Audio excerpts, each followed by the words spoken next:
मित्रों नमस्कार।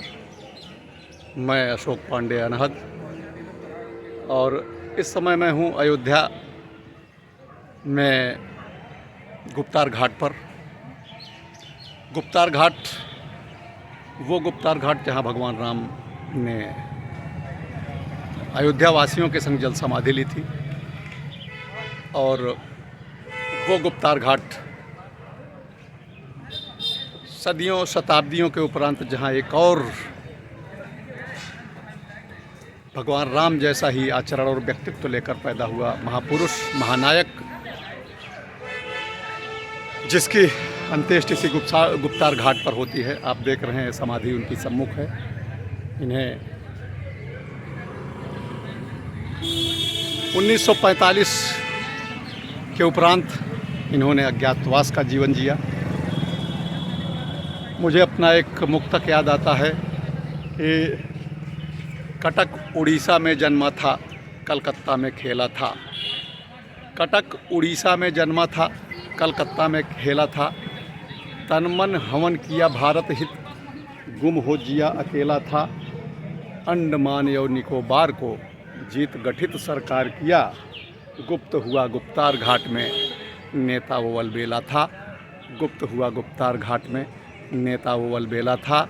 ऐसे अलबेले हमारे नेताजी, जिन्हें हम गुमनामी बाबा के रूप में जानते हैं, और उनके अनुयायी जिन्हें भगवान जी कहा करते थे, लेकिन असल में थे वो सुभाष चंद्र बोस जी।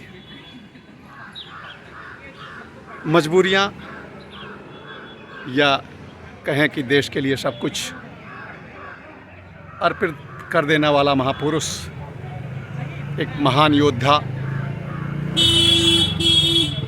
18 अगस्त 1945 के बाद से 16 सितंबर 1985 तक अज्ञातवास का जीवन जीता है।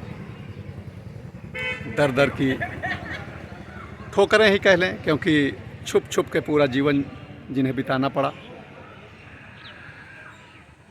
कहते हैं कि रूस में उन्होंने कुछ समय शुरुआत प्रारंभिक दिनों का बिताया था अज्ञातवास में जाने के उपरांत, जब बताया जाता है कि प्लेन दुर्घटना हुई थी, लेकिन यद्यपि वो दुर्घटना नहीं थी।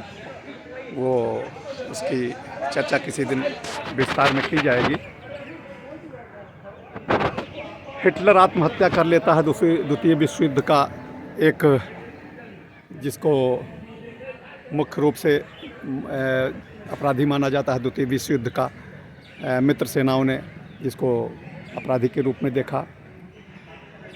अप्रैल में वो आत्महत्या कर लेता है विश्व युद्ध के ही उपरांत समय में।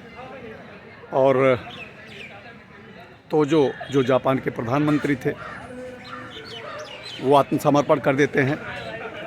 उसी सूची में हमारे इस महानायक का नाम था, क्योंकि इन्होंने 60,000 नफरी की एक फोर्स, आज़ाद हिंद फौज गठित की थी।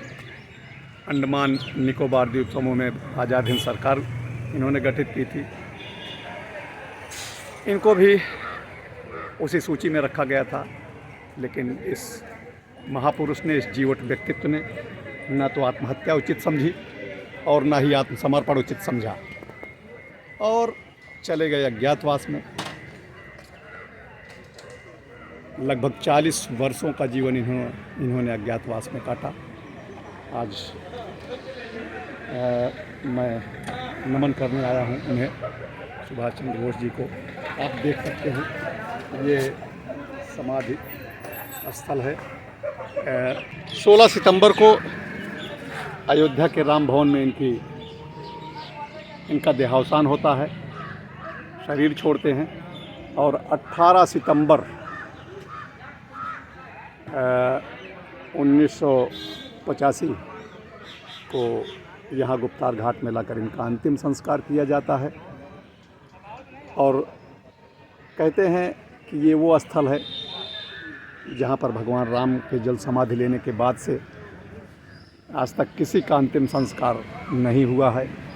बताते ये भी हैं कि ये संपूर्ण क्षेत्र सेना की देखरेख में है, सेना की ज़मीन है ये। सेना की अनुमति के बिना यहाँ पत्ता भी नहीं हिलता।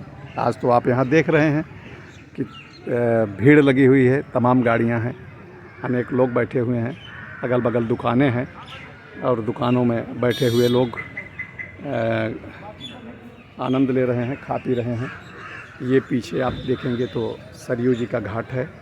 सरयू जी यहीं से होकर बहा करती हैं।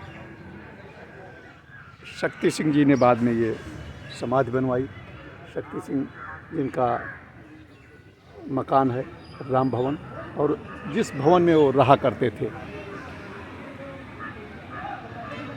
इनके बहुत से अनुयायी संपूर्ण भारत क्या संपूर्ण विश्व में फैले हुए हैं और सबकी इच्छा है कि इनकी मृत्यु या इनसे संबंधित बातों को सार्वजनिक किया जाना चाहिए। हो सकता है हमारी सरकारों की कुछ मजबूरियां हों, अंतर्राष्ट्रीय स्तर की मजबूरियां हों,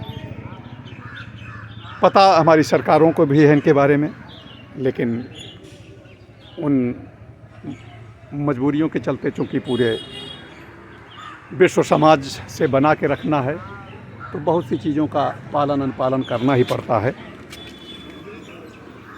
फिर भी अनुरोध है हमारी सरकारों से कि वो इसका निराकरण करते हुए विश्व स्तर की जिन शक्तियों से संबंध खराब होने की संभावना हो उनसे भी सामंजस्य बिठाते हुए अपने इस महानायक को सार्वजनिक करने का कष्ट करें, करने की कृपा करें। संपूर्ण भारत इन्हें अपने एक महान नेता के रूप में देखता है और चाहता है कि इनकी पहचान सार्वजनिक की जाए। इनसे संबंधित जो 26 बक्सों में 2760 सामान उस समय पाए गए थे, जिलाधिकारी महोदय के आदेशानुसार जिन्हें सूचीबद्ध किया गया था, वो सारे सामान आज भी अयोध्या स्थित कोषागार में सुरक्षित रखे हुए हैं। और कुछ सामान रामकथा संग्रहालय में है। सरकारों से मेरा अनुरोध ये भी कि एक नागरिक के रूप में मैं निवेदन करना चाहूँगा अपनी सरकारों से कि उन सामानों को भी